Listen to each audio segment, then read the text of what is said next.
ಅವಸ್ಥೆಗಳನ್ನು ಸಮರ್ಪಣ ಮಾಡಿ ಅವರಿವರಲ್ಲದೆ ಸರ್ವ ಬ್ರಹ್ಮಜ್ಞಾನಿಗಳ ಪವಿತ್ರವಾದ ಶರಣಾರವಿಂದಗಳಲ್ಲಿ ಹಣೆ ಮಾಡಿದು ಗುರು ಪರಂಪರೆಯ ಮಹಾತ್ಮರೆಲ್ಲರ ಶರಣಾರವಿಂದಗಳನ್ನು ಸ್ಮರಿಸಿ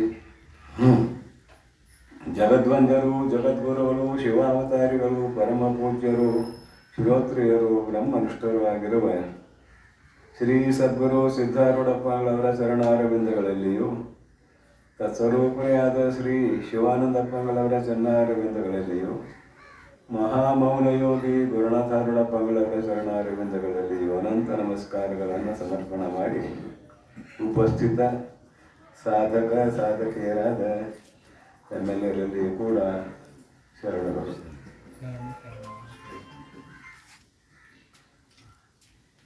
ಅವಸ್ಥಾ ಮಿಥ್ಯಾತ್ವ ಅಂತ ಎಲ್ಲಿಲ್ಲ. ಅವಸ್ಥಾ ಮಿಥ್ಯಾತ್ವ ಜಾಗ್ರ ಸ್ವಪ್ನ ಸುಷುಪ್ತಿ ಮೂರು ಅವಸ್ಥೆಗಳನ್ನು ಹಾಗೆಯೇ ಪಂಚಾವಸ್ಥೆಗಳನ್ನು ಪೂರ್ವದಲ್ಲಿ ಹೇಳ್ಕೊಂಡು ಬಂದಿದ್ದಾರೆ. ಈಗ ಜಾಗ್ರ ಸ್ವಪ್ನ ಸುಷುಪ್ತಿ ಅನ್ನುವ ಮೂರು ಅವಸ್ಥೆಗಳು ಯಥಾರ್ಥವಾದವುಗಳು ಅಲ್ಲ. 121 ತಮ್ಮ ಅಂಕಿ 121 ಎಲ್ಲಿ ಹೊಡ್ತೀನಿ ಅಲ್ಲ, ಅದೇನು ಗೊತ್ತಾ ಇರಬೇಕಿಲ್ಲ.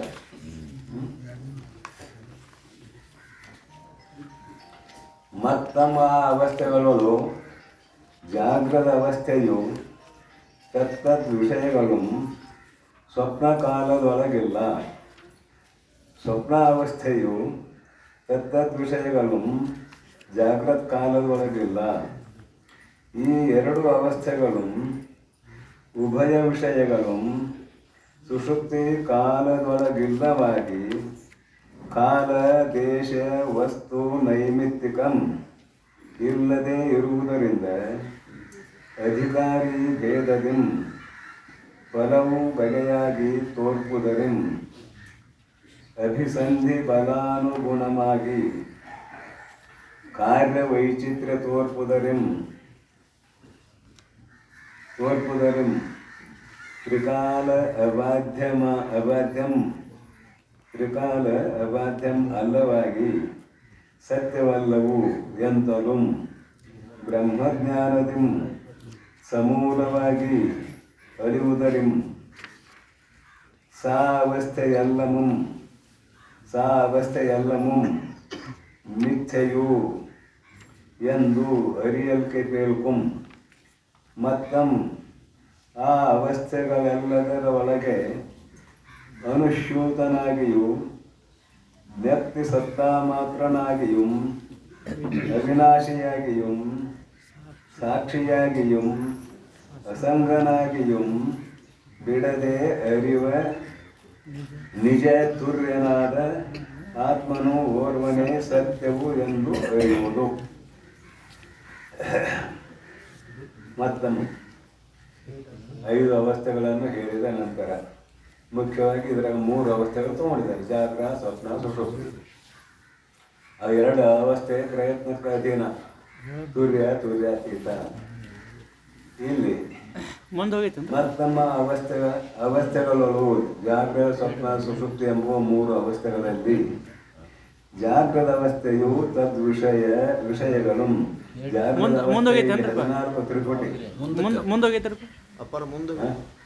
ಅಂದ್ರೆ ಕೆಲವೊಂದು 75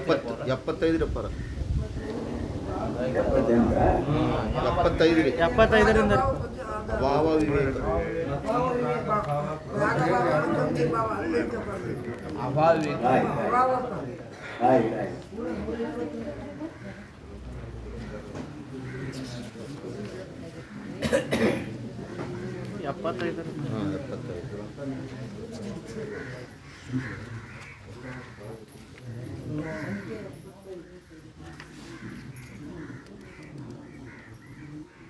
ಬಳಿಕ ಜೀವಾದಿ 77 ಅದು ಬೆಳಿಗ್ಗೆ ಆಗೈತಿ.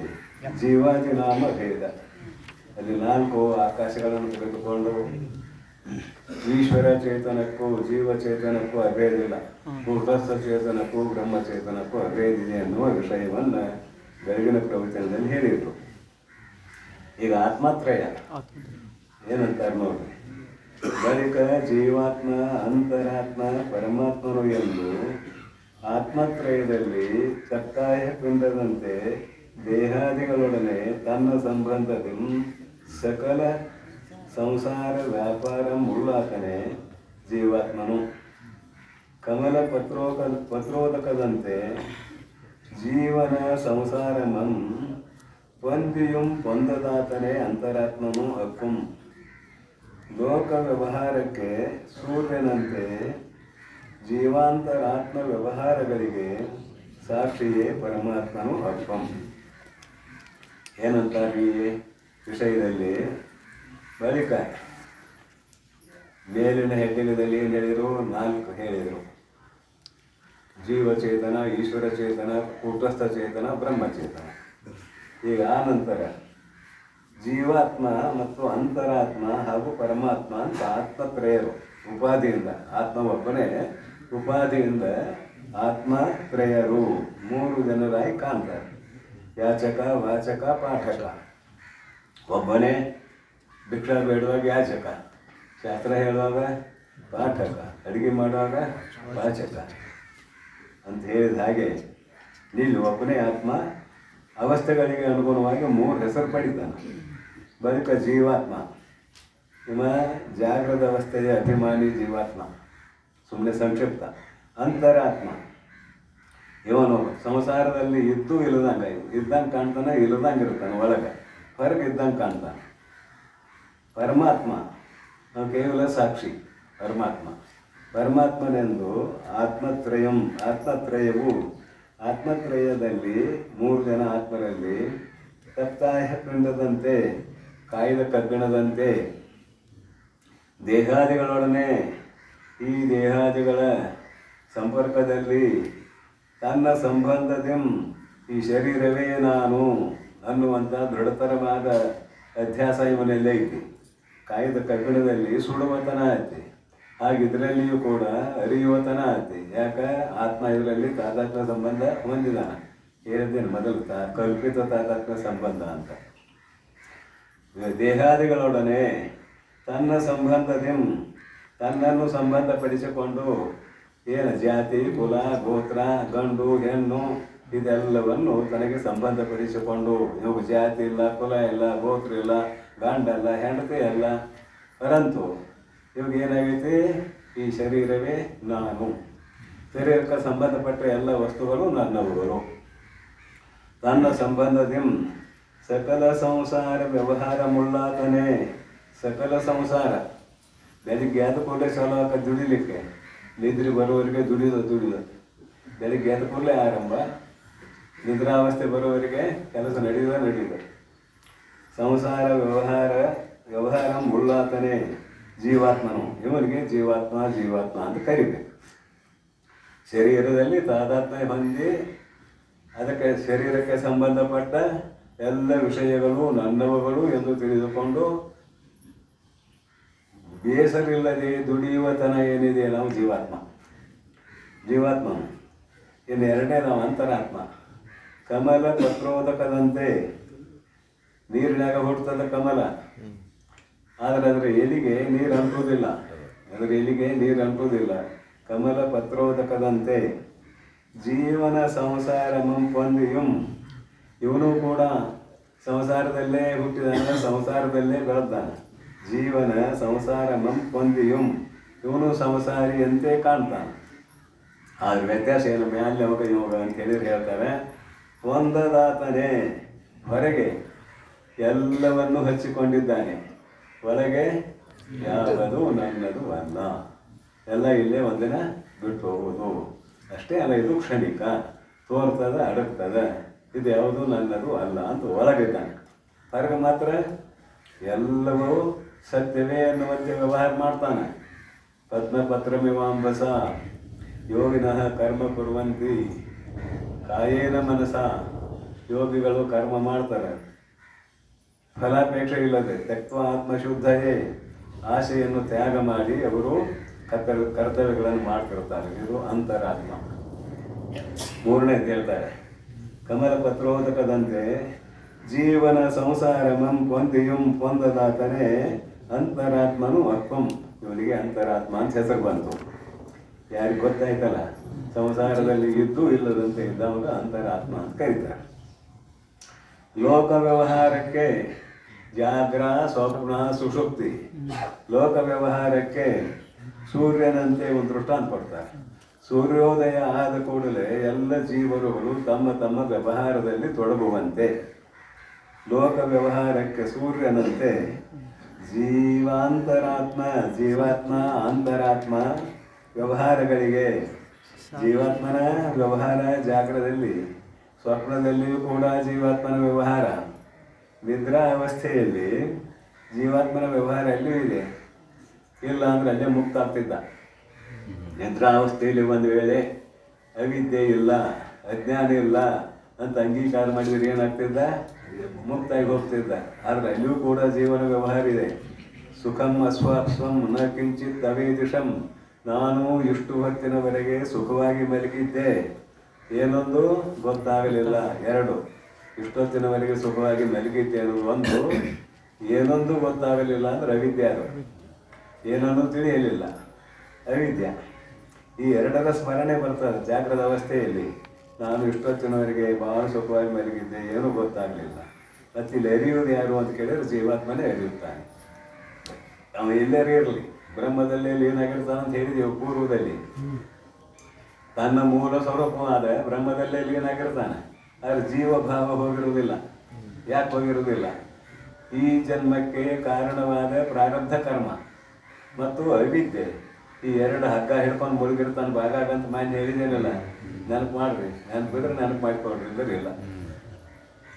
ಎಲ್ಲರೂ ದೃಷ್ಟಾಂತ ಕೊಟ್ಟಲ್ಲ, ಬಾವ್ಯಾಗ 10-20 ಕೊಡ ನೀರು ಸುರಿತೀವಿ ತುಂಬ್ಕೊಂಡು, ಆ 10-20 ಕೊಡದಲ್ಲಿ ಅದೇ ನೀರು ತುಂಬಕ್ಕೆ ಬರ್ತದೆ. ಹೆಂಗೆ ನಾವು ಬರೋದಿಲ್ಲ.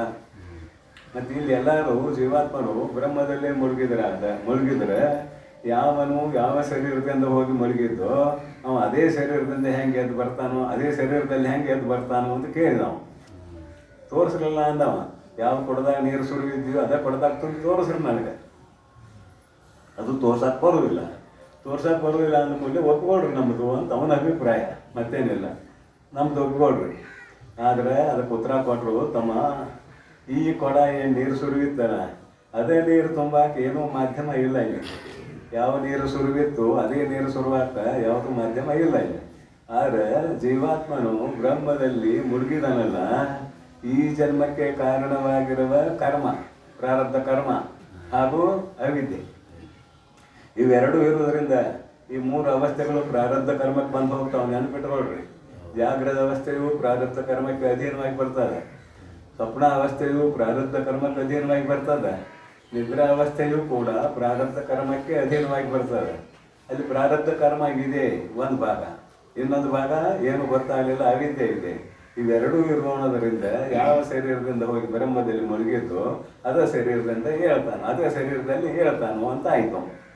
ಹಾಗಾದರೆ ಇಲ್ಲಿ ಅವಿದ್ಯೆ ಒಂದಿದೆ, ಪ್ರಾರಬ್ಧ ಕರ್ಮ ಒಂದಿದೆ. ಇವೆರಡು ಯಾರಿಗೆ ಹೇಳಬೇಕು? ಪರಮಾತ್ಮನಿಗೆ ಹೇಳಬೇಕು, ಜೀವಾತ್ಮನಿಗೆ ಹೇಳಬೇಕು?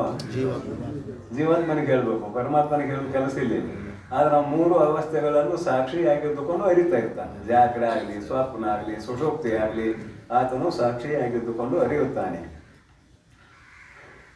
ಅಂತರಾತ್ಮನು ಅರ್ಪಂ ಲೋಕ ವ್ಯವಹಾರ ಸೂರ್ಯನಂತೆ ಜೀವ ಅಂತರಾತ್ಮ ವ್ಯವಹಾರಗಳಿಗೆ ಸಾಕ್ಷಿಯೇ ಪರಮಾತ್ಮನು ಅರ್ಪಂ. ಜಾಗ್ರದ ಅವಸ್ಥೆಯ ವ್ಯವಹಾರಕ್ಕೂ ಸ್ವಪ್ನಾವಸ್ಥೆಯ ವ್ಯವಹಾರಕ್ಕೂ ಯಾರು ಸಾಕ್ಷಿಯಾಗಿದ್ದಾರೋ ಅವರು ಪರಮಾತ್ಮ ಅಂತ ಇಲ್ಲಿ ಬರ್ತಾರೆ. ನಿದ್ರಾ ಅವಸ್ಥೆಯಲ್ಲಿಯೂ ಕೂಡ ಸಾಕ್ಷಿಯಾಗಿದ್ದಾನೆ ಅಂತ ಒಪ್ಪಬೇಕು ನಾವು. ಒಪ್ಪದೇ ಹೋದ್ರೆ ಏನಾಕತಿ? ಅನುಭವಿಸಿದವ್ರು ಯಾರು? ಮತ್ತು ಅದು ಶರೀರದಾಗ ಎದ್ದವ್ರು ಯಾರು? ಯಾವ ಶರೀರದಿಂದ ಹೋಗಿ ಮುಳುಗಿದ್ದ ಅಲ್ಲೇ ಎದ್ದವ್ರು ಯಾರು ಅಂದ್ರೆ ಈ ಜನ್ಮಕ್ಕೆ ಕಾರಣವಾಗಿರುವ ಪ್ರಾರಬ್ಧ ಕರ್ಮ ಹಾಗೂ ಅವಿದ್ಯೆ ಇವೆರಡೂ ಇರೋಣದರಿಂದ ಇಲ್ಲಿ ಜೀವಾತ್ಮ ಇದ್ದಾನೆ ಅಂತ ಅಭಿಪ್ರಾಯ. ಒಂದು ವೇಳೆ ಜೀವಾತ್ಮ ಇಲ್ಲ ಅಂದ್ರೆ ಮುಕ್ತ ಆಗ್ತಿದ್ದ, ಮತ್ತೇನಿಲ್ಲ. ಸಹಜವಾಗಿ ಮುಕ್ತ ಆಗ್ತಿದ್ದ, ಕಷ್ಟನ ಪಡೋದು ಬೇಕಾಗಿಲ್ಲ. ಪ್ರಾರಬ್ಧ ಕರ್ಮ ಗದೀನವಾಗಿ ನಿದ್ರಾವಸ್ಥೆ ಬಂದದ, ಅಲ್ಲಿ ಅವಿದ್ಯೆ ಇಲ್ಲ ತೋರ್ಕೊಂಡು ಸಹಜವಾಗಿ ಮುಕ್ತಾಗಿ ಹೋಗ್ತಿದ್ದ. ಅದಕ್ಕಾಗಿ ಅಲ್ಲಿ ಅವಿದ್ಯೆ ಇದೆ ಅನ್ನುವುದಕ್ಕೆ ಏನು ಕಾರಣ? ಪ್ರಾರಬ್ಧ ಕರ್ಮ ಅವಿದ್ಯೆ ಎರಡೂ ಇರುವುದೇ ಕಾರಣ. ವ್ಯವಹಾರಗಳಿಗೆ ಸಾಕ್ಷಿ ಪರಮಾತ್ಮನು ಅರ್ಪಣ. ನಿದ್ರಾವಸ್ಥೆ ಇರುವುದಿಲ್ಲ ನಂಗಾರ ಅದರ ವಿಚಾರ ಮಾಡಿಬಿಡೋನು. ನಿದ್ರಾವಸ್ಥೆಯ ಸುಖವನ್ನು ಅರಿತಾನೋ ಇಲ್ಲೋ ಇವಂತ ಕೇಳಿದ್ರೆ ಅರಿತಾನ. ಅನುಭವಜನ್ಯ ಜ್ಞಾನನ ಸ್ಮೃತಿ, ಅನುಭವದಿಂದ ಉಂಟಾಗಿರುವಂತಹ ಜ್ಞಾನ ಏನಿದೆ ಅದನ್ನ ಸ್ಮೃತಿ ಅಂತ ಕರಿತೇವೆ, ಸ್ಮರಣ ಅಂತ ಕರಿತೇವೆ. ಅನುಭವಜನ್ಯ ಜ್ಞಾನ ಸ್ಮೃತಿ.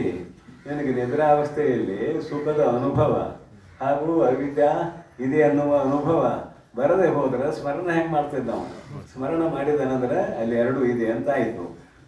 ಇವತ್ತು ಎಷ್ಟು ಕೆಲಸ ಮಾಡಿದ್ದಿಲ್ಲ ನೀನು, ಒಕ್ಕಲ್ತನ ಮಾಡೋ, ನಾಳೆ ಅದ್ರ ಮುಂದಿನ ಕೆಲಸ ಮಾಡ್ತೀನಿ. ಏನು ಮತ್ತೆ ಮೊದಲಿಂದ ಹೊಡಿತೇವೆ ಬೇಡ ಇಲ್ಲ. ನೀವು ಎಷ್ಟು ಓದಿದ್ಯಲ್ಲ ಅದ್ರ ಮುಂದಿನ ಓದ್ತಿ. ಪ್ರತಿಯೊಬ್ಬನು ಇನ್ನೇನು ಮಾಡಿದ್ದ ಅದ್ರ ಮುಂದಿನ ಕರ್ತವ್ಯ ಮಾಡ್ತಾನೆ. ಹೀಗಿರುವುದರಿಂದ ಅಲ್ಲಿ ಅವಿದ್ಯಾ ಮತ್ತು ಪ್ರಾರಬ್ಧ ಕರ್ಮ ಎರಡೂ ಇದಾವಂತ ಒಪ್ಪಿಕೊಳ್ಳಬೇಕು ಅಂತ ಇದರ ಅಭಿಪ್ರಾಯ. ವಿಕಾರ ಸ್ಥಿತಿ ಬಳಿಕ ಜಲದಲ್ಲಿ ನೆರಳು ಚಲಿಸಿತು ಎಂಬಂತೆ, ಮುಗಿಲು ಓಡೆ ಚಂದ್ರನು ಓಡಿದನು ಎಂಬಂತೆ, ನದಿಯ ಹರಿಗೋಲು ಗಮಿಸಿದೊಡೆ ತೀರದ ತರುಗಳು ಗಮಿಸಿದವು ಎಂಬಂತೆ, ಮನೆಯ ಕಂಡಿಯೋ ಐದಿರ್ದ ಸೂರ್ಯಾತಪದಲ್ಲಿ ಕೈಯನ್ನು ಹೀಗೆ ಅಲಗಾಡಿಸಿದ್ರೆ ಬೆಳಕೆಂಡು ಬಿದ್ದಿರ್ತದೆ ಅಲ್ಲಿ ಕೈ ಅಲಗಾಡಿಸಿ ನೋಡ್ರಿ, ಅದು ಅಲಗಾಡಿದಂಗೆ ಕಾಣ್ತದೆ. ಇವ ತನ್ನ ಕೈ ಅಲಗಾಡ್ಸಕ್ಕೆ ತನ್ನ ಕರೆ ಅದು ಅಲಗಾಡಿದಂಗೆ ಕಾಣ್ತದೆ. ಅವಾಗ ದೃಷ್ಟಾಂತ ಕೊಟ್ಟಾರೆ, ಮತ್ತೇನಿಲ್ಲ. ಹಸ್ತದ ಎಡೆಯಾಟದಿಂದ ಎಡೆಯಾಡುವಂತೆ ದೇಹದ ಜನನ ಮರಣಾದಿಗಳು ಆತ್ಮಂಗೆ ಎಂಬಂತೆ, ನಿರ್ವಿಕಾರವಾದ ಆತ್ಮ ಚೈತನ್ಯಕ್ಕೆ ದೇಹಾದಿ ಉಪಾಧಿಯಿಂದ ಜೀವಾವಸ್ಥೆಯು ಸಂಸಾರ ವ್ಯವಹಾರವೆಂಬುದರು ಸಂಸಾರ ವ್ಯವಹಾರವು ಎಂದು ಅರಿಯಲ್ಬೇಕು. ಏನಂತಾರು ಇಲ್ಲಿ?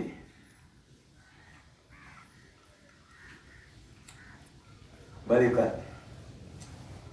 ಜಲದಲ್ಲಿ ನೆರಳು ಬಾವಿ ದಂಡಿ ಮೇಲೆ ನಿಂತಿದ್ದಾನೆ. ಅಲ್ಲಿ ಕೆಳಗೆ ನೋಡಿದಂದ್ರೆ ನೀರು ನಿಶ್ಚಲವಾಗಿತ್ತಂದ್ರೆ ತನ್ನ ಪ್ರತಿಬಿಂಬ ಮೂಡ್ತದೆ. ಅದು ಹೆಂಗೆ ಮೂಡೈತಿ? ಅಲ್ಲಿ ಕೆಳಗ ಕಾಲ ಮೇಲೆ ಹೆಂಗೆ ಮೂಡೈತಿ. ಒಂದು ಗಿಡ ಐತಿ, ಆ ಗಿಡನ ಒಟ್ಟ ತುದಿ ಕೆಳಗ ಬೇರ ಬಡ್ಡಿ ಮೇಲಾಗಿ ತೋರ್ತದ. ಹಾಗೆ ಒಂದೊಂದು ದೃಷ್ಟಾಂತ ಕೊಡ್ತಾರೆ ಇಲ್ಲಿ. ಏನು ದೃಷ್ಟಾಂತ ಕೊಡ್ತಾರೆ ನೋಡ್ರಿ.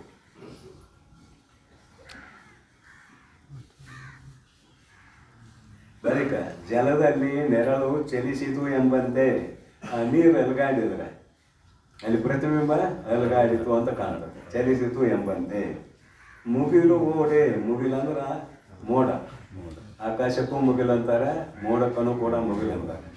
ಮುಗಿಲು ಗಾಳಿಗೆ ಹೋಗ್ತಿರ್ತೈತೆ, ಮೋಡ ಅದು ಹುಣ್ಣಿಮೆ ದಿನ ಅಂತ ಇಟ್ಕೋಬೇಕು.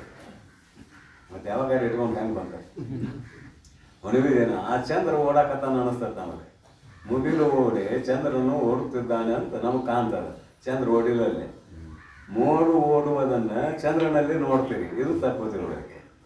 ನೀರು ಅಲಗಾಡುವುದನ್ನು ಪ್ರತಿಬಿಂಬದಲ್ಲಿ ನೋಡ್ತೀರಿ, ಇದು ತಪ್ಪು ತಿಳುವಳಿಕೆ. ಮುಗಿಲು ಓಡಿ ಚಂದ್ರಮನು ಓಡಿದನು ಎಂಬಂತೆ. ಅದೇ ಕಾಲದ ಕತೆ. ನದಿಯ ಹರಿಗೋಲು ಗಮಿಸಿದೊಡೆ, ಹಾಗೆಲ್ಲ ಹರಿಗೋಲು ಹಾಕ್ತಿದ್ರು ಹೊಳಿ ದಾಟಾಕ.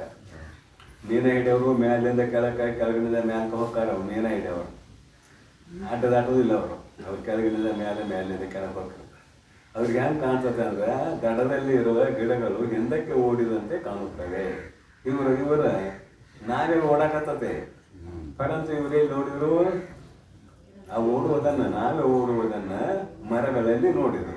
ಇದು ತಪ್ಪು ತಿಳುವಳಿಕೆ. ತಪ್ಪು ತಿಳುವಳಿಕೆಗೆ ಉದಾಹರಣೆ ಕೊಡ್ತಾ ಇದ್ದಾರೆ, ಮತ್ತೇನಿಲ್ಲ. ಹರಿಗೋಲು ಗಮಿಸಿದೊಡೆ ತೀರದ ತರುಗಳು ಅಂದ್ರೆ ವೃಕ್ಷಗಳು ಗಮಿಸಿದವು ಎಂಬಂತೆ, ಅವು ಓಡುತ್ತವೆ ಎಂಬಂತೆ. ಇದೊಂದು ದೃಷ್ಟಾಂತ. ಮನೆಯ ಕಂಡಿಯೋಳು ಐದಿರ್ದ ಸೂರ್ಯ ಆತಪದಲ್ಲಿ ಹೇಳಿದ್ದೆಲ್ಲ, ಸೂರ್ಯನ ಪ್ರತಿಬಿಂಬ ಕಿಂಡಿಯ ಮುಖಾಂತರ ಬಂದದ. ಅದು ಗುಂಡಗನ ಇರ್ತದೆ. ನಿಮ್ಮ ಮೇಲಿನ ಕಿಂಡಿ ಚೌಕ ಇರಲಿ ಹೆಂಗ ಇರಲಿ ಅದು ಗುಂಡ ಇರ್ತದೆ, ಅದು ರೌಂಡ ಇರ್ತದೆ. ಅದೊಂದು ವಿಶೇಷ. ನಾವು ಸಣ್ಣವರಿದ್ದಾಗೆಲ್ಲ ಈ ಸೂರ್ಯಗ್ರಹಣ ಆದಾಗ ನೋಡಬಾರ್ದು, ಕಣ್ಣಿಗೆ ಎಫೆಕ್ಟ್ ಆಕೈತಿ ಅಂತೇಳಿ ಹೊಲಕ್ಕೆ ಕರ್ಕೊಂಡು ಹೋಗ್ತಿದ್ರು. ಹೊಲಕ್ಕೆ ಕರ್ಕೊಂಡೋಗಿ ಇದನ್ನು ತೋರಿಸ್ತಿದ್ರು, ಬೆಳಕಿನ ಕಿಂಡಿ. ಅದು ಹಿಂಗೆ ಹಿಡ್ಕೊಂಡಿರ್ತಂದ್ರೆ ಇಷ್ಟು ಸೂರ್ಯನ ಗ್ರಹಣ ಹಿಡ್ಕೊಂಡತಿ, ಅಂತ ಹೇಳ್ತಿದ್ರು. ಸೂರ್ಯನಲ್ಲಿ ಗ್ರಹಣ ಹಿಡ್ಕೊಂಡಿಲ್ಲ ಆ ವಿಷಯ ಬೇರೆ, ಅಂತೂ ಆ ಕಿಂಡಿ ದುಂಡಗನೆ ಇರ್ತದೆ ಅಂತ ಅದನ್ನು ಹೇಳಕ್ಕೆ ಹೊಂಟಿದ್ದೇನೆ ನಾನು. ಹಸ್ತದ ಎಡೆಯಾಟದಿಂದ ಅಲ್ಲಿ ಹಿಂಗೆ ಕೈ ಹಿಂಗೆ ಮಾಡಿದೆವು, ಎಡೆಯಾಟದಿಂದ ಎಡೆಯಾಡಿತು ಎಂಬಂತೆ ಆ ಸೂರ್ಯನ ಕಿಂಡಿ ಬೆಳಕೇನಿದೆಯಲ್ಲ ಅದು ಎಡೆಯಾಡಿತು ಎಂಬಂತೆ. ಇದು ಕೂಡ ತಪ್ಪು ತಿಳುವಳಿಕೆ. ದೇಹದ ಜನನ ಮರಣಾದಿಗಳು ಆತ್ಮಂಗೆ ಎಂಬಂತೆ. ಈ ಶರೀರ ಹುಟ್ಟುತ್ತಾಗ ಈ ಶರೀರ ಸಾಯ್ತದ, ಈ ಶರೀರ ಹುಟ್ಟುತ್ತದ ಸಾಯ್ತದ. ಆದ್ರೆ ಈ ಶರೀರ ಹುಟ್ಟಿದಾಗ ನಾನೇ ಹುಟ್ಟಿನಂತಾನೆ, ಶರೀರ ಸತ್ತಾಗ ನಾನೇ ಸತ್ತಿ ಅಂತ. ಇವೆರಡೂ ಸುಳ್ಳ. ನಾ ಹುಟ್ಟಿದ್ದೇನೆ ಅನ್ನೋದು ಸುಳ್ಳ, ನಾ ಸತ್ಯ ಅನ್ನೋದು ಸುಳ್ಳು. ಯಾಕಂತ ಕೇಳಿದೆ, ಹಗ್ಗದಲ್ಲಿ ಭ್ರಾಂತಿ ಕಾಲದಲ್ಲಿ ಹಾವು ಹುಟ್ಟಿದಂತೆ ಆಗಿದೆ. ಹುಟ್ಟಿದೆ? ಹುಟ್ಟಿಲ್ಲ. ಅದನ್ನು ಸತ್ತದೆ? ಸತ್ತಿಲ್ಲ. ಮತ್ತೇನು ಮಾಡಿದ್ರಿ? ಇಲ್ಲ ಅಂತ ನಿಶ್ಚಯ ಮಾಡಿದ್ರಿ ಅಷ್ಟೇ. ಹಗ್ಗದಲ್ಲಿ ಹಾವು ಇಲ್ಲ, ಹಾಗಾದ್ರೆ ಈ ಶರೀರವೂ ಇಲ್ಲ.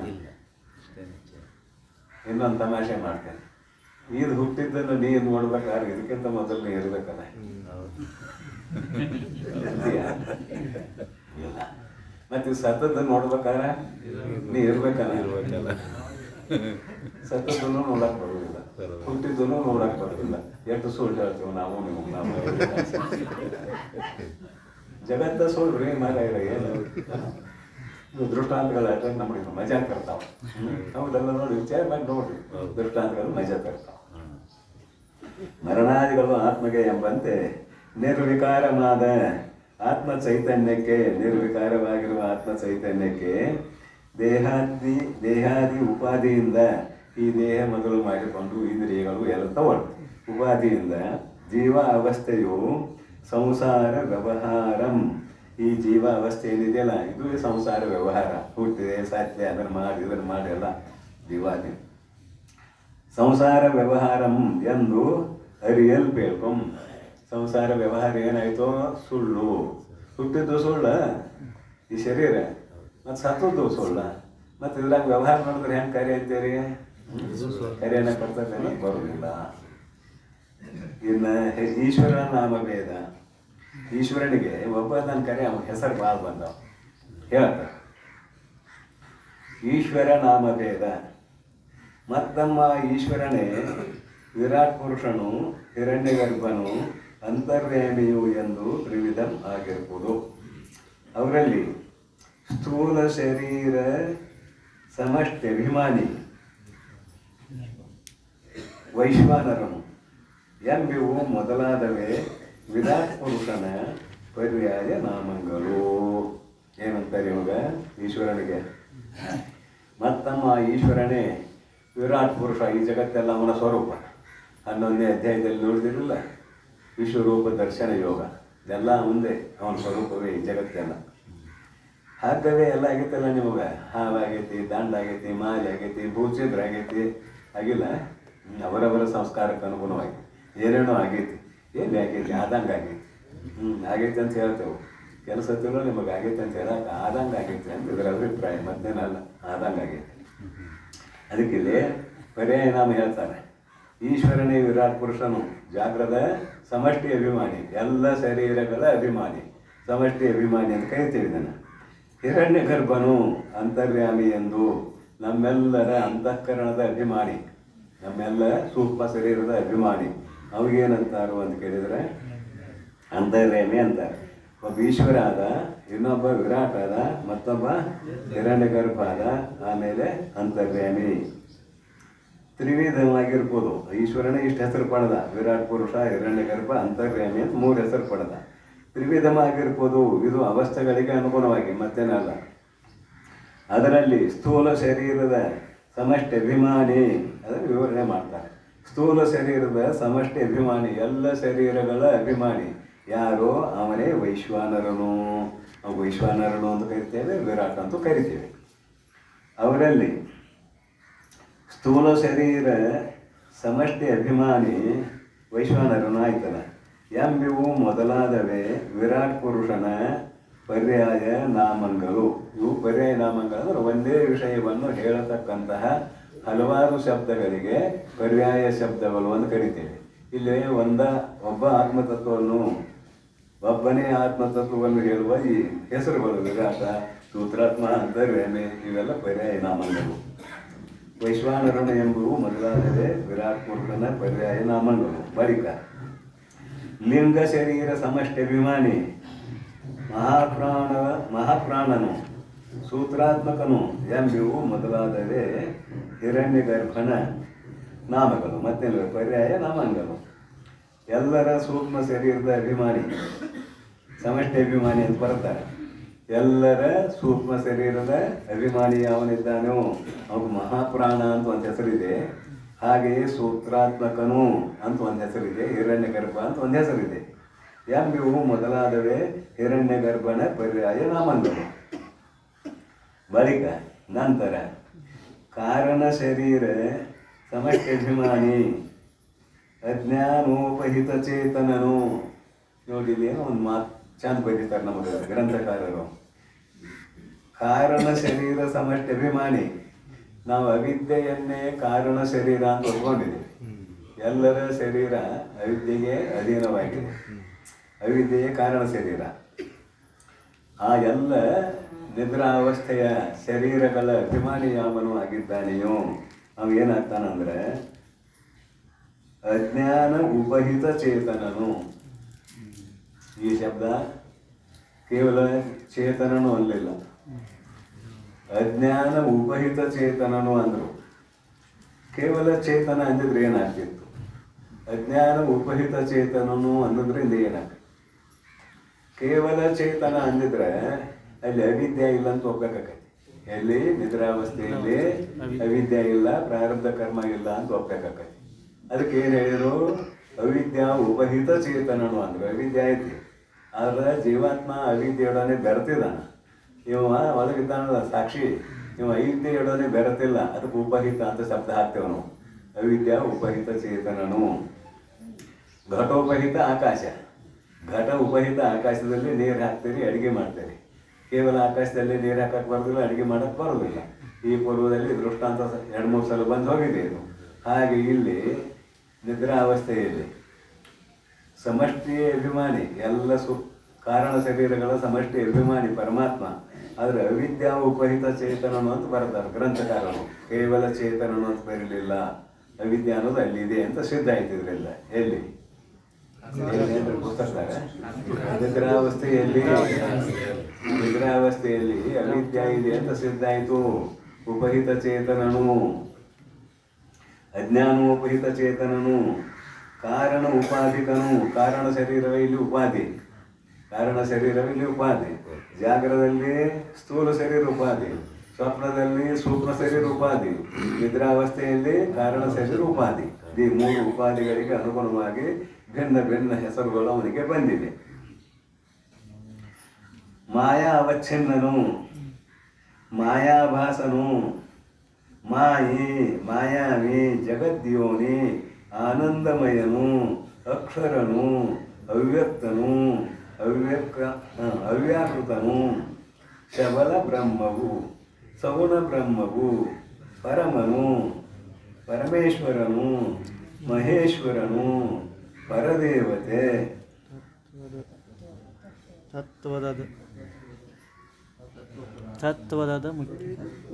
ಪರದೇವತೆ, ತತ್ವದ ಮುಖ್ಯಾರ್ಥವು ಎಂಬುವು ಮೊದಲಾದ ಅಂತರ್ಯಾಮಿಯ ಪರ್ಯಾಯ ನಾಮಗಳು ಒಪ್ಪು. ವಿಶ್ವ, ತೇಜಸ, ಈಗ ಅಂತರ್ಯಾಮಿ. ಏನಂತಾರೆ ಇಲ್ಲೇ?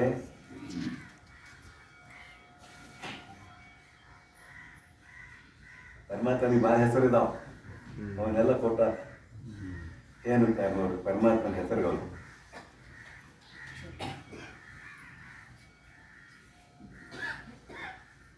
ಬಳಿಕ ಕಾರಣ ಶರೀರ ಸಮಷ್ಟಿ ಅಭಿಮಾನಿ. ಅಂದ್ರೆ ನಿದ್ರಾವಸ್ಥೆಯಲ್ಲಿ ಯಾವ ಶರೀರ ತಮಗ? ಕಾರಣ ಶರೀರ, ಅದೇ ಅವಿದ್ಯೆ, ಮತ್ತೇನಲ್ಲ. ಅಲ್ಲಿ ಸಮಷ್ಟಿ ಅಭಿಮಾನಿ. ಅಜ್ಞಾನ ಉಪಹಿತ ಚೇತನನು, ಅಲ್ಲಿ ಕೇವಲ ಚೇತನನು ಅಲ್ಲಿಲ್ಲ, ಅಜ್ಞಾನ ಉಪಹಿತ ಚೇತನನು ಅಂತದ್ದರಿಂದ ನಿದ್ರಾವಸ್ಥೆಯಲ್ಲಿ ಮೇಲೆ ಹೇಳಿದಂತೆ ಅಜ್ಞಾನದ ಸಿದ್ಧಿ ಆಯಿತು. ಅಜ್ಞಾನವು ಇದೆ ಅಂತ ಸಿದ್ಧಿ ಆಯಿತು. ಕಾರಣ ಉಪಾಧಿಕನು. ಇಲ್ಲಿ ಕಾರಣ ಶರೀರವೇ ಅವನಿಗೆ ಉಪಾಧಿ.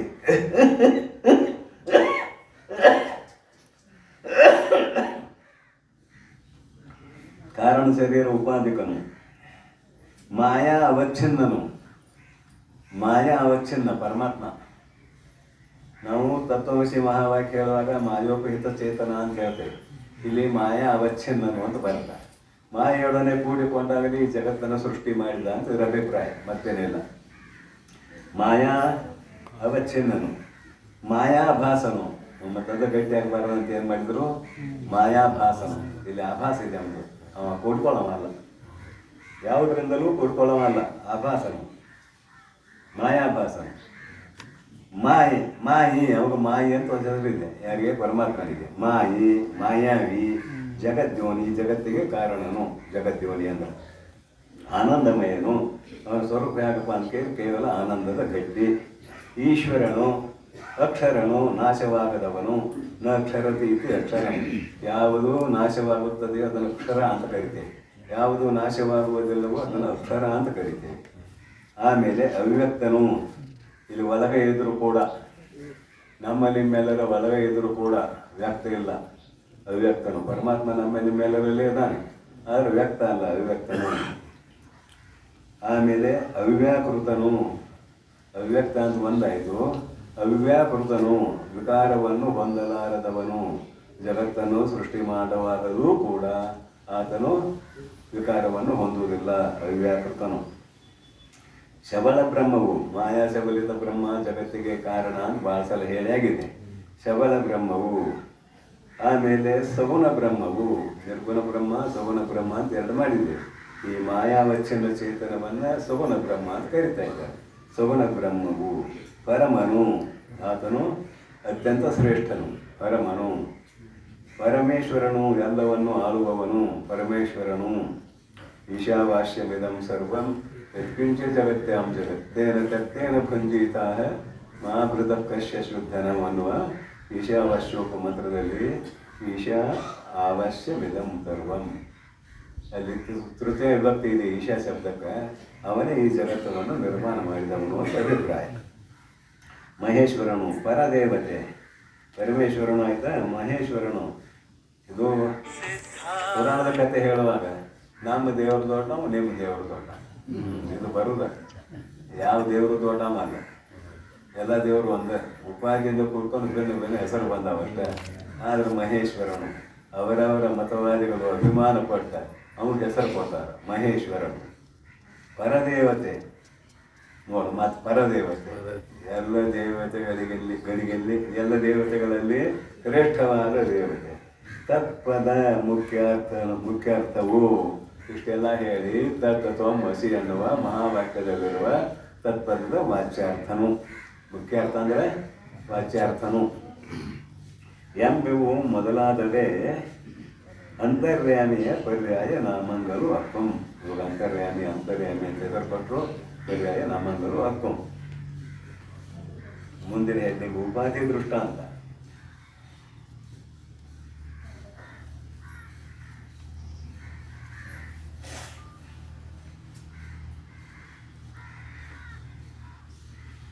ಮತ್ತಮ್ಮ ಆ ಈಶ್ವರನ ತ್ರಿವಿಧತ್ವದಲ್ಲಿ ದೃಷ್ಟಾಂತಂ ಎಂತೂ ಎನೆ. ಹೇಗೆ ಒಂದಾನೊಂದು ಚಿತ್ರಪಟವು ದ್ರವ್ಯಾಂತರ ಸಂಬಂಧವಿಲ್ಲದೆ ಇರುವುದರಿಂ ತಾನೇ ಧೌತಂ ಎನಿಸಿಕೊಂಬುದು. ಮೇಲೆ ಬೆಂಜಿಗೂಡಿನ ಅನುಲೇಪನದಿಂ ಗಟ್ಟಿತವೆನಿಸಿಕೊಂಬುದು. ಬಳಿಕ ನೀಲಮಯವಾದ ಆಕಾರದಿಂ ಲಾಂಛಿತವೆನಿಸಿಕೊಂಬುದು. ಆಮೇಲೆ ಯಥಾಯೋಗ್ಯವಾದ ವರ್ಣಪೂರಣದಿಂದ ರಂಜಿತಂ ಎನಿಸಿಕೊಂಬುದು. ಹಾಗೆ ಪರಬ್ರಹ್ಮವು ಮೊದಲು ಮಾಯಾ ತತ್ಕಾರ್ಯರಹಿತವಾದ ತಾನೇ ಚಿತ್ತೆನಿಸಿಕೊಂಬುದು. ಇಲ್ಲಿ ನಿಲ್ಲಿಸೋದು, ಮುಂದೆ ನೋಡೋಣ. ಏನು ತಡಿಲೆ ಮತ್ತಮ್ಮ ಈಶ್ವರನ ತ್ರಿವಿಧತ್ವದಲ್ಲಿ ಜಾಗ್ರ ಸ್ವಪ್ನ ಸುಷುಪ್ತಿಗಳಿಗೆ ಅನುಗುಣವಾಗಿ 3 ಥರ ಆಗ್ತಾನೆ. ವಿರಾಟ, ಆಮೇಲೆ ಹಿರಣ್ಯಗರ್ಭ, ಅಂತರ್ಯಾಮಿ. ವೈಶ್ವಾನರ ಅಂತರ್ಯಾಮಿ ಅಂತ ಕರೆದಾರ. ಮೂರು, ಮತ್ತಮ ಈಶ್ವರನ ತ್ರಿವಿಧತ್ವದಲ್ಲಿ ದೃಷ್ಟಾಂತಂ ಎಂತೂ ಏನೇ. ದೃಷ್ಟಾಂತ ಹೇಗೆ ಇದೆ ಅಂತ ಕೇಳಿದರೆ, ಹೇಗೆ ಒಂದಾನೊಂದು ಚಿತ್ರಪಟವು, ಒಂದು ಚಿತ್ರಪಟ ಅಂತ ಇಟ್ಕೊಂಡಿದ್ದಾರೆ ಮೊದಲಿವರು. ಅದು ಮೊದಲು ಏನಾಗಿತ್ತು ಅಂದರೆ ಬಿಳಿ ವಸ್ತ್ರ ಆಗಿತ್ತು. ಮೊದಲ ಬಿಳಿ ವಸ್ತ್ರ ಆಗಿತ್ತು. ಅದು ಗಂಜಿ ಹೆಚ್ಚಿರು. ಗಂಜಿ ಹೆಚ್ಚಿದ ಕೂಡಲೇ ಸ್ವಲ್ಪ ಗಟ್ಟಿ ಆಯ್ತು. ಅದು ಬಿಳಿ ವಸ್ತ್ರ ಗಂಜಿ ಬಡ್ದ ಕೂಡಲೇ ಗಟ್ಟಿ ಆಯಿತು. ಗಟ್ಟಿ ಆದಮೇಲೆ ಏನು ಮಾಡಿದ್ರು, ಅದಕ್ಕೆ ನೀಲಿ ಬಣ್ಣ ಬಡೋದು. ಅದಕ್ಕೆ ನೀಲಿ ಬಣ್ಣ ಬಡೋದು. ಅದು ಒಂದೇ ಥರ ಈ ಮೊಗಲು ಬಣ್ಣದಂತೆ ನೀಲಿ ಬಣ್ಣದ್ದಾಯಿತು. ಆಮೇಲೆ ಆಯಾಯ ಚಿತ್ರಕಾರರು ಅನೇಕ ಚಿತ್ರಗಳನ್ನು ಆ ಪಟದ ಮೇಲೆ ಬಿಡಿಸಿದರು. ಯಾವ್ದಾರ ಒಂದು ಇಟ್ಕೊಳ್ರಿ, ಜಾತ್ರೆಯರ ಇಟ್ಕೊಳ್ರಿ, ಲಗ್ನ ಮಂಟಪ ಅದ ಇಟ್ಕೊಳ್ರಿ, ಯಾವ್ದಾರ ಒಂದು ಇಟ್ಕೊಳ್ರಿ. ಅವನು ಬರದ, ಅದಕ್ಕೆ ಅನುಗುಣವಾಗಿ ಬರದ. ಇಲ್ಲೇನಿತ್ತು, ಮೊದಲ ಕೇವಲ ಬಿಳಿ ವಸ್ತ್ರ, ಆಮೇಲೆ ಅದಕ್ಕೆ ಗಂಜಿ ಗೋಳ, ಆಮೇಲೆ ಅದಕ್ಕೆ ನೀಲಿ ಬಣ್ಣ, ಆಮೇಲೆ ಚಿತ್ರಕಲಾವಿದರು ಅನೇಕ ಚಿತ್ರಗಳನ್ನು ಅದರಲ್ಲಿ ಬಿಡಿಸಿದರು. ಅದು ಹೇಗೆ ಬಿಳಿಯ ಬಣ್ಣದ ಬಟ್ಟೆಯು ಅದೇ ನೀಲ ಬಣ್ಣದ್ದು ಆಗಿ ಅದೇ ಅನೇಕ ಚಿತ್ರಗಳಿಗೂ ಆಧಾರಭೂತವಾಗಿ ಇರುತ್ತದೆಯೋ ಹಾಗೆ ಪರಮಾತ್ಮನು ಶುಭ್ರವಾದ ವಸ್ತು ಇದ್ದಂತೆ. ಇದು ಸತ್ವಗುಣದ ಪ್ರತೀಕ, ಶುಭ್ರವಾದ ವಸ್ತು ಇದ್ದಂತೆ. ಆಮೇಲೆ ಇದೇನಿಲ್ಲ, ಅವಿದ್ಯ, ನಮ್ಮ ನಿಮ್ಮೆಲ್ಲರ ಅವಿದ್ಯ. ಜಗತ್ತು ಹುಟ್ಟುವುದ ಕಾರಣ ಏನಂದ್ರೆ ನಮ್ಮ ನಿಮ್ಮೆಲ್ಲರ ಅವಿದ್ಯ ಒಂದು, ಪ್ರಾರಬ್ಧ ಕರ್ಮ ಒಂದು, ನಿದ್ರೆಯಲ್ಲಿದ್ದಾವೆ ಅಂತ ಹೇಳಿದ್ದೇವೆ. ಅವೆರಡನ್ನೂ ಆಧಾರವಾಗಿಟ್ಟುಕೊಂಡು ಪರಮಾತ್ಮ ಏನು ಮಾಡಿದ, ಜಗತ್ತನ್ನು ಸೃಷ್ಟಿ ಮಾಡಕ್ಕೆ ಹೋಗಿ ಮೊದಲ ನೀಲಿ ಬಣ್ಣ ಬಡೋದಂತ, ಸುಮ್ಮನೆ ದೃಷ್ಟಾಂತ. ನೀಲಿ ಬಣ್ಣ ಬಡೋದು ಕೈ ಇದ್ದಾಗನೆ ದೃಷ್ಟಾಂತ ಮಾಡಿದ್ದಾರೆ, ನೀಲಿ ಬಣ್ಣ. ಆಮೇಲೆ ಒಬ್ಬ ಕಲಾವಿದ ಅನೇಕ ಚಿತ್ರಗಳನ್ನು ಬಿಡಿಸಿದ್ದಾರೆ. ಇದು ಯಾಗೋ ಹಾಗೆ ಪರಮಾತ್ಮನ ಸಂಕಲ್ಪದಿಂದ ಅವಿದ್ಯ, ಶುದ್ಧ ಬ್ರಹ್ಮ ಆಧಾರ, ಅಲ್ಲಿರುವುದು ನೀಲಿ ಬಣ್ಣ ಅವಿದ್ಯ. ಆ ಅವಿದ್ಯೆಯಲ್ಲಿ ಈ ನಾಮರೂಪ ಕ್ರಿಯಾತ್ಮಕವಾದ ಜಗತ್ತೆಲ್ಲವೂ ತೋರುತ್ತಿದೆ ಅಂತ ಇದರ ಅರ್ಥ, ಮತ್ತೇನು ಬೇರೆ ಅರ್ಥ ಇಲ್ಲ, ಇದೇ ಅರ್ಥ. ಈಶ್ವರನ ತ್ರಿವಿಧತ್ವದಲ್ಲಿ ದೃಷ್ಟಾಂತ ಎಂತೇನೆ, ಹೇಗೆ ಒಂದಾನೊಂದು ಚಿತ್ರಪಟವು, ಚಿತ್ರಪಟ ಅಂದ್ರೆ ಅದು ಮೊದಲು ಏನಿತ್ತು ಅಂತ ಹೇಳಕೊಂಡಿದ್ದಾರೆ. ಈಗ ಚಿತ್ರಪಟ, ಅದು ಈ ಜಗತ್ತು ಚಿತ್ರಪಟವು ದ್ರವ್ಯಾಂತರ ಸಂಬಂಧವಿಲ್ಲದೆ, ಅಲ್ಲಿ ಯಾವ ದ್ರವ್ಯವೂ ಇಲ್ಲದೆ ಇರುವಾಗ, ಸಂಬಂಧವಿಲ್ಲದೆ ಇರುವುದರಿಂದ ಅದು ತಾನೇ ಧೌತಂ ಎನಿಸಿಕೊಂಬುದು. ಧೌತಂ ಅಂದರೆ ಶುದ್ಧ ಚೇತನ ಎಂದು ಕರೆಯಿಸಿಕೊಳ್ಳುವುದು. ದೃಷ್ಟಾಂತ ಮಾಡ್ಯಾರ ಅಷ್ಟೇ. ಶುದ್ಧ ಚೇತನ ಎಂದು ಎನಿಸಿಕೊಳ್ಳುವುದು. ಮೇಲೆ ಗಂಜಿ ಗೂಳಿನ ಏನು ಜೋಡಿಸ್ತೀವಿ ಅಲ್ಲೇ ನೀಲ ಬಣ್ಣ, ಅದಕ್ಕಿಂತ ಮೊದಲು ಗಂಜಿ ಗೂಳ ಬಡದು. ಇದಕ್ಕೆ ಇಲ್ಲಿ ಪ್ರಾರಬ್ಧ ಕರ್ಮ ಸಹಕಾರಿ ಕಾರಣ. ಆಮೇಲೆ ಅವಿದ್ಯೆ, ಗಂಜಿ ಗೂಳಿನ ಅರುಲೈಪನದಿಂ ಗಟ್ಟಿದ ಎನಿಸಿಕೊಂಬುದು, ಅದು ಗಟ್ಟಿ ಆಯಿತು ಅಂತ ಎನಿಸ್ಕೊಳ್ತದೆ. ಬಳಿಕ ನೀಲಮಯವಾದ ಆಕಾರದೆಂ, ಇದುವೇ ಅವಿದ್ಯೆ. ನೀಲಮಯವಾದ ಆಕಾರದೆಂ, ಈ ಜಗತ್ತೆಲ್ಲ ಎಲ್ಲಿ ತೋರ್ತದೆ ಗೊತ್ತಾನೆ, ಅವಿದ್ಯೆ ಎಲ್ಲಿ ತೋರ್ತದೆ, ಆತ್ಮನಲ್ಲಿ ಇಲ್ಲ. ಆದ್ರೆ ಆತ್ಮ ಆಧಾರ ಆಗಿದ್ದಾನೆ, ಅವನಲ್ಲಿ ಇಲ್ಲ ಅಂತ ಹೇಳ್ತೇವೆ ಎಲ್ಲ. ಇವನ ಆತ್ಮ ಆಧಾರ ಆಗಿದ್ದಾನೆ ಅಂತೀರಿ, ಅವನಲ್ಲಿ ಇಲ್ಲ ಅಂತೀರಿ, ಹೇಗೆ? ಆದ್ರೆ ನಾವು ಯಾವುದಕ್ಕೂ ಅಂಟಿಸಿಕೊಳ್ಳುವವನು ಅಲ್ಲ ಅಂತಿದ್ರೆ ಅರ್ಥ. ಮತ್ತೇನು ಅವ ಆಧಾರವಾದ್ರಮ್ಮ ಆಧಾರವೀಮಾಯ ಅಂತ ಹೇಳಿದ್ದೇವೆ ತಿಳಿಸೋ ದೃಷ್ಟಿಯಿಂದ. ಈ ಆಕಾಶಕ್ಕೆ ಏನು ಅಂಟಿಸ್ತಾರೆ ಹೇಳ್ರಿ ನಮಗೆ? ಮತ್ತು ಆಕಾಶಕ್ಕೆ ಏನು ಅಂಟಿಸ್ಲಿಕ್ಕೆ ಬರೋದಿಲ್ಲ ಅಂದಮೇಲೆ ಇನ್ನು ಶುದ್ಧ ಚೇತನದಲ್ಲಿ ಏನಾದರೂ ಅಂಟಿಸ್ಲಿಕ್ಕೆ ಆಗ್ತದೆ ಅನ್ನೋದು ಆಗೋದಿಲ್ಲ. ಅದಕ್ಕಾಗಿ ದೃಷ್ಟಾಂತ ಕೊಟ್ಟರು, ಅದು ಗಂಜಿ ಬಡದ್ರು, ಆಮೇಲೆ ನೀಲಿ ಬಣ್ಣ ಬಡದ್ರು. ನೀಲಿ ಬಣ್ಣವೇ ಅವಿದ್ಯೆ, ನಮ್ಮ ಅವಿದ್ಯೆ. ಗಂಜಿ ಮೂಲ ಪ್ರಾರಬ್ಧ ಕರ್ಮ, ನೀಲಿ ಬಣ್ಣ ಅವಿದ್ಯೆ. ಇಷ್ಟಾದ್ಮೇಲೆ ಅವರವರ ಪ್ರಾರಬ್ಧ ಕರ್ಮಕ್ಕೆ ಅನುಸಾರವಾಗಿ ಒಬ್ಬರು ಶಾಣ್ಯರಾದ್ರು, ಒಬ್ಬರು ದಾಟರಾದ್ರು, ಒಬ್ಬರು ರೂಪವಂತರಾದ್ರು, ಒಬ್ಬರು ರೂಪಹೀನಾದ್ರು. ಈ ವೈಚಿತ್ರ ನೋಡು ಹೆಂಗಾಗಿ ಹುಟ್ಟುವುದ ಕಾರಣ ಏನು ಅಂದ್ರೆ ಅವರವರ ಪ್ರಾರಬ್ಧ ಕರ್ಮಗಳು ಕಾರಣ. ಇಲ್ಲಿ ಯಾರೂ ನಮ್ಮ ವೈರಿಗಳಿಲ್ಲ. ನಮಗೆ ನಾವೇ ವೈರಿಗಳು, ನಮಗೆ ನಾವೇ ಗೆಳೆಯರು, ಬೇರೆ ಯಾರೂ ವೈರಿಗಳಿಲ್ಲ. ಲಾಂಛಿತ ಮೆನಿಸಿಕೊಂಬುದು. ಮೇಲೆ ಯಥಾಯೋಗ್ಯವಾದ ವರ್ಣಪೂರ್ಣದೆಂ ಹೇಳಿದ್ದೆಲ್ಲ ಚಿತ್ರಕಾಲ ಬಂದ ಬರದ ರಂಜಿತ ಮೆನಿಸಿಕೊಂಬುದು, ಅದು ಭಾಳ ಸುಂದರವಾಗಿ ಕಾಣ್ತದೆ. ರಂಜಿತ ಅಂದ್ರೆ ಸುಂದರವಾಗಿ ಕಾಣ್ತದೆ. ನಿಮ್ಮ ಶರೀರ ಯಾರಿಗೂ ಸುಂದರವಾಗಿ ಕಂಡಿಲ್ಲ, ಎಲ್ಲರಿಗೂ ಸುಂದರವಾಗಿ ಕಂಡಿಲ್ಲ. ಇದು ಸುಂದರವಾಗಿ ಕಂಡಾಗಲೇ ಜಗತ್ತೆಲ್ಲ ಸುಂದರವಾಗಿ ಕಾಣ್ತದೆ, ನೆನಪಿಟ್ಕೊಳ್ರಿ.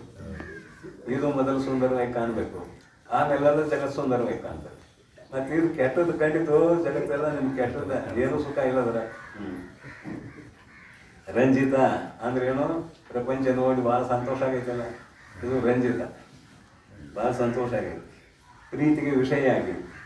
ಹಾಗೆ ಪರಬ್ರಹ್ಮವು ಮೊದಲು ಮಾಯಾ ತತ್ಕಾರ್ಯರಹಿತವಾದ, ಅಲ್ಲಿ ಮಾಯೆಯೂ ಇಲ್ಲ, ಮಾಯೆಯ ಕಾರ್ಯವೂ ಇಲ್ಲ, ತತ್ರಹಿತವಾದ ತಾನೇ ಚಿತ್ ಎನಿಸಿಕೊಂಬುದು, ತಾನೇ ಅಖಂಡ ಚೈತನ್ಯವು ಎಂದು ಹೇಳಿಸಿಕೊಳ್ಳುತ್ತದೆ. ತಾನೇ ಚಿತ್ ಎನಿಸಿಕೊಂಬುದು. ಬಳಿಕ ಸರ್ವ ಕಾರಣವಾದ ಮಾಯೋಪಾದಿಯಿಂದ ಅಂತರ್ಯಾಮಿ ಎನಿಸಿಕೊಂಬುದು. ಇಲ್ಲಿ ಅಂತರ್ಯಾಮಿ ಅಂತ ಹೆಸರು ಕೊಡ್ತಾರೆ ಅಷ್ಟೇ, ಮತ್ತೇನಿಲ್ಲ. ಬಳಿಕ ಸರ್ವ ಕಾರಣವಾದ ಮಾಯಾ ಉಪಾದಿಯಿಂದ, ಇಡೀ ಜಗತ್ತಿಗೆಲ್ಲ ಮಾಯಾ ಉಪಾದಿ. ಮಯಾಧ್ಯಕ್ಷೇಣ ಪ್ರಕೃತಿ ಸೂಯತೆ ಸಚರಾಚರಂ. ಗೀತೆಯಲ್ಲಿ 9ನೇ ಅಧ್ಯಾಯದಲ್ಲಿ ಒಂದು ಮಾತು ಬರ್ತದೆ, ಮಯಾಧ್ಯಕ್ಷೇಣ ಪ್ರಕೃತಿ ಸೂಯತೆ ಸಚರಾಚರಂ. ಸಾಂಖ್ಯರು ಪ್ರಕೃತಿಯು ಸ್ವತಂತ್ರವಾಗಿ ಜಗದ್ರೂಪವಾಗಿ ಪರಿಣಮಿಸುತ್ತದೆ ಅಂತಾರೆ. ಅದನ್ನು ನಾವು ಒಪ್ಪೋದಿಲ್ಲ. ಯಾಕಂದರೆ ಜಡ ಪದಾರ್ಥ ತಾನೇ ಜಗದ್ರೂಪವಾಗಿ ಪರಿಣಮಿಸಲಾರದು. ಪರಮಾತ್ಮನ ಆಜ್ಞೆಯ ಮೇರೆಗೆ, ಪರಮಾತ್ಮನ ಆಭಾಸವನ್ನು ಪಡೆದುಕೊಂಡು ಜಗದ್ರೂಪವಾಗಿ ಪರಿಣಮಿಸುತ್ತದೆ. ಪರಮಾತ್ಮನ ಆಭಾಸವನ್ನು ಪಡೆದುಕೊಂಡು, ಅವನ ಛಾಯೆ, ಆಭಾಸ ಅಂದರೆ ಏನೂ ಇಲ್ಲ, ಪರಮಾತ್ಮನ ಛಾಯೆಯನ್ನು ಪಡೆದುಕೊಂಡು ಮಾಯೋಪಾದಿಯು ಅಂತರ್ಯಾಮಿ ಎನಿಸಿಕೊಂಬುದು. ಅವನಿಗೆ ಅಂತರ್ಯಾಮಿ ಅಂತಾರೆ. ಮೇಲೆ ಅವಿವ್ಯಕ್ತವಾದ ಅಪಂಚೀಕೃತ ಭೂತ ಕಾರ್ಯ ಸೂಕ್ಷ್ಮ ಶರೀರ ಸಮಷ್ಟಿ ಉಪಾಧಿಯಂ ಸೂತ್ರಾತ್ಮಕವೆನಿಸಿಕೊಂಬುದು. ತದನಂತರ ಅಂತರ್ಯಾಮಿ ಆಯಿತು. ಇದು ಸೂತ್ರಾತ್ಮಕವಲ್ಲ. ಸೂಕ್ಷ್ಮ ಶರೀರ ನಮ್ಮ ನಿಮ್ಮೆಲ್ಲರ ಅಂತಃಕರಣ, ನಮ್ಮ ನಿಮ್ಮೆಲ್ಲರ ಮನಸ್ಸು, ಬುದ್ಧಿ, ಚಿತ್ತು, ಅಹಂಕಾರಗಳು. ಈ ಗುಂಪನ್ನು ಏನಂತ ಕರ್ತೇವೆ? ಸೂಕ್ಷ್ಮ ಶರೀರ. ಅಥವಾ ಇನ್ನಷ್ಟು ಕೂಡಿಸ್ಬೋದು. ಪ್ರಾಣ, ಅಪಾನ, ಉದಾನ, ವ್ಯಾನ, ಸಮಾನ, ಪಂಚ ಜ್ಞಾನೇಂದ್ರಿಯ, ಪಂಚ ಕರ್ಮೇಂದ್ರಿಯ ಎಲ್ಲ ಅಲ್ಲೇ ಅದಾವೆ. ಇದು ಸೂಕ್ಷ್ಮ ಶರೀರ. ಸೂಕ್ಷ್ಮ ಶರೀರ ಸಮಷ್ಟಿ ಉಪಾಧಿಂ, ಎಲ್ಲ ಸೂಕ್ಷ್ಮ ಶರೀರಗಳ ಸಮಷ್ಟಿ ಉಪಾಧಿಯಿಂದ ಸೂತ್ರಾತ್ಮಕ ಎನಿಸಿಕೊಂಬುದು. ಅವನ ಸೂತ್ರಾತ್ಮಕ ಅಂತ ಕರೀತಾರೆ ಪರಮಾತ್ಮನ.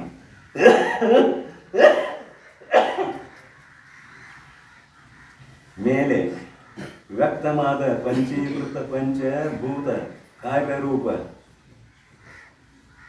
ಪಂಚೀಕೃತ ಪಂಚರೂಪ ಕಾರ್ಯರೂಪ ಸ್ಥೂಲ ಶರೀರ. ಸೂಕ್ಷ್ಮ ಶರೀರ ಹೇಗೆ ಹುಟ್ಟಿತು ಅಂದ್ರೆ ಪಂಚೀಕೃತ ಪಂಚಭೂತಗಳಿಂದ ಹುಟ್ಟಿತು. ಸ್ಥೂಲ ಶರೀರ ಪಂಚೀಕೃತ ಪಂಚಭೂತಗಳಿಂದ ಹುಟ್ಟಿತು. ಇವರ ಅಭಿಪ್ರಾಯ. ಅವರೆಲ್ಲ ನಿಮಗೆ ಯಾವಾಗ ಬರ್ತಾವ ಅಂತ ಕೇಳಿದ್ರೆ ವಿಚಾರ ಚಂದ್ರೋದಯ ಮೊದಲಾದ ಗ್ರಂಥಗಳನ್ನು ಹೇಳುವಾಗ ಅವೆಲ್ಲ ಬರ್ತಾವೆ. ವ್ಯಕ್ತವಾದ ಪಂಚೀಕೃತ ಭೂತ ಕಾರ್ಯರೂಪ ಸೂಕ್ಷ್ಮ ಶರೀರ ಸಮಷ್ಟಿ ಉಪಾಧಿಯಂ. ಇದು ಸಮಷ್ಟಿ ಉಪಾಧಿ. ವಿರಾಟ ಎನಿಸಿಕೊಳ್ಳುತ್ತಿರುಕಂ ಭೂತ ಬಳಿಕ ಪಂಚೀಕೃತ ಭೂತ ಕಾರ್ಯ ಮಾತ. ಇದು ಜಾಗೃತ ಪ್ರಪಂಚ. ಈ ಜಾಗೃತ ಪ್ರಪಂಚದ ಸ್ಥೂಲ ಶರೀರ ಸಮಷ್ಟಿ ಉಪಾಧಿಯಂ. ಎಲ್ಲ ಸ್ಥೂಲ ಶರೀರಗಳ ಸಮಷ್ಟಿ ಅಂದರೆ ಎಲ್ಲ ಬಂದಾಗ ಉಪಾಧಿಯಂ. ಈ ಉಪಾಧಿಯಿಂದ ವಿರಾಟ್ ಎನಿಸಿಕೊಳ್ಳುತ್ತಿರುಕಂ. ಇವರು ವಿರಾಟ ಅಂತ ಕರೀತಾರೆ ಅಂತ ಇದರ ಅಭಿಪ್ರಾಯ. ವಿರಾಟ್ ನೋಡೋಣ ಮುಂದಿಂದ ಇನ್ನೊಂದು ಹೆಡ್ಡಿಂಗ್ ಐತೆ. ಬಳಿಕ ಇಲ್ಲಿ ಬ್ರಹ್ಮಕ್ಕೆ ಚಿತ್ರಪಟ ದೃಷ್ಟಾಂತಂ ಆಗಲ್. ಆ ಚಿತ್ರಂಗಳು ಆವವು ಎಂದೊಡೆ ವಿರಿಂಚಾದಿ ತೃಣಾಂತಮಾದ ಚೇತನ ಪ್ರಾಣಿಗಳು ಗಿರಿ ನದ್ಯಾದಿ ಅಚೇತನ ವಿಷಯಗಳು ಎಂಬ ಈ ಜಡ ಜಗವೇ ಚಿತ್ರ ದೃಷ್ಟಾಂತಂ ಅರ್ಥು. ಓದಿರ ಅರ್ಥ ಆಗತ್ತೆ, ಏನು ಅಂತ ಕೆಲಸ ಇಲ್ಲ. ಬಳಿಕ ಇಲ್ಲಿ ಆ ಬ್ರಹ್ಮಕ್ಕೆ ಚಿತ್ರಪಟದ ದೃಷ್ಟಾಂತ ಕೊಟ್ಟಿದ್ದೀರಲ್ಲ, ಅಲ್ಲಿ ಅನೇಕ ಚಿತ್ರಗಳಿದಾವೆ. ಹಾಗಾದರೆ ಪರಮಾತ್ಮನಲ್ಲಿ ಅನೇಕ ಚಿತ್ರಗಳದ, ಅದೇನು ಅಂತ ಕೇಳಿದ್ರೆ ಅದಾವ. ಯಾರನ್ನು ಮೊದಲು ಮಾಡಿಕೊಂಡಂದ್ರೆ ಬರೀತಾರೆ ಇಲ್ಲೇ. ಬಳಿಕ ಇಲ್ಲಿ ಬ್ರಹ್ಮಕ್ಕೆ ಚಿತ್ರಪಟ ದೃಷ್ಟಾಂತಂ ಆಗಲ್. ಆ ಚಿತ್ರಂಗಳು ಆವವು ಎಂದೊಡೆ. ಆ ಚಿತ್ರಗಳು ಯಾವುವು ಅಂತ ಕೇಳಿದ್ರೆ ಚತುರ್ಮುಖ ಬ್ರಹ್ಮನನ್ನೇ ಮೊದಲು ಮಾಡಿಕೊಂಡು ಹುಲ್ಲು ಕಡ್ಡಿಯವರೆಗೆ ಇರತಕ್ಕಂತಹ ಚರಾಚರ ಜೀವಿಗಳು ಚಿತ್ರಗಳು. ಯಾರನ್ನು ಮೊದಲು ಮಾಡಿಕೊಂಡು? ಚತುರ್ಮುಖ ಬ್ರಹ್ಮನನ್ನೇ ಮೊದಲು ಮಾಡಿಕೊಂಡು, ಸಗುಣ ಬ್ರಹ್ಮನನ್ನೇ ಮೊದಲು ಮಾಡಿಕೊಂಡು ಈ ತೋರ್ತಕ್ಕಂಥದ್ದು ಎಲ್ಲಿವರೆಗೆ? ಹುಲ್ಲು ಕಡ್ಡಿಯವರೆಗೆ ತೋರ್ತಕ್ಕಂತಹ ಸಕಲ ಪದಾರ್ಥಗಳೇ ಚಿತ್ರಂಗಳು. ಆತ್ಮನಲ್ಲಿ ಇವೆಲ್ಲ ತೋರ್ತಾವೆ, ನಿನ್ನೊಳಗೆ ಇವೆಲ್ಲ ತೋರ್ತಾವೆ ಚಿತ್ರಂಗಳು. ಅದ್ರ ಜೊತೆಗೆ ಇನ್ನಷ್ಟು ಬರೆದ್ರು. ಗಿರಿ ನದ್ಯಾದಿ ಅಚೇತನ, ಪರ್ವತ, ನದಿ, ಕಲ್ಲು ಮೊದಲಾದವು ಅಚೇತನ, ಅವುಗಳಲ್ಲಿ ಚೇತನ ಇಲ್ಲ. ಅಚೇತನ ವಿಷಯಗಳು ಎಂಬಿ ಜಡಾಜಡ ರೂಪ ಜಗವೇ ಚಿತ್ರ ದೃಷ್ಟಾಂತ ಮಕ್ಕಂ.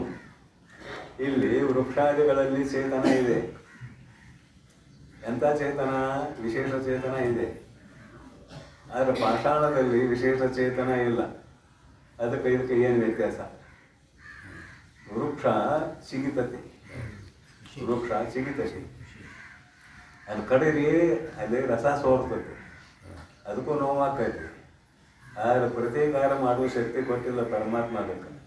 ಯಾಕಂದ್ರೆ ಅದು ಪಾಪಾನುಗುಣದಿಂದ ಗಿಡ ಆಗಿದೆ. ಪ್ರತೀಕಾರ ಮಾಡುವ ಯೋಗ್ಯತೆ ಇಲ್ಲ. ಅಕಸ್ಮಾತ್ ಒಂದು ರ್ಯಾಂಬಿ ಬಗ್ಗೆ ಬಡದಿದ್ರೆ ಏನಾಗ್ತದೆ? ಉಳಿತಿದ್ದೇನೆ? ಉಳಿತಿಲ್ಲ. ಅದಕ್ಕೆ ಪಾಪಾನುಗುಣದಿಂದ ಗಿಡ ಮರ ಕ್ರಿಮಿಗಳ ರೂಪವಾಗಿ ಅಂತ ಬರೆದರು ಗ್ರಂಥಕಾರರು. ಆಯಾಯ ಸಂದರ್ಭಕ್ಕೆ ಸುಂದರವಾದ ಪದ್ಯಗಳನ್ನು ಬರ್ತಾರೆ. ನಮಗೆ ನಿಜಗುಣ ಸುಂದರವಾದ ಪದ್ಯಗಳನ್ನು ಬರ್ತಾರೆ. ಅದಕ್ಕೆ ಪಾಪಾಧಿಕ್ಯದಿಂದ ನೀವು ಮುಂದೆ ಏನಾಗಿ ಬಿಡ್ತೀವಿ ಅಂದರೆ ಗಿಡ ಆಗಿಬಿಡ್ತೀವಿ.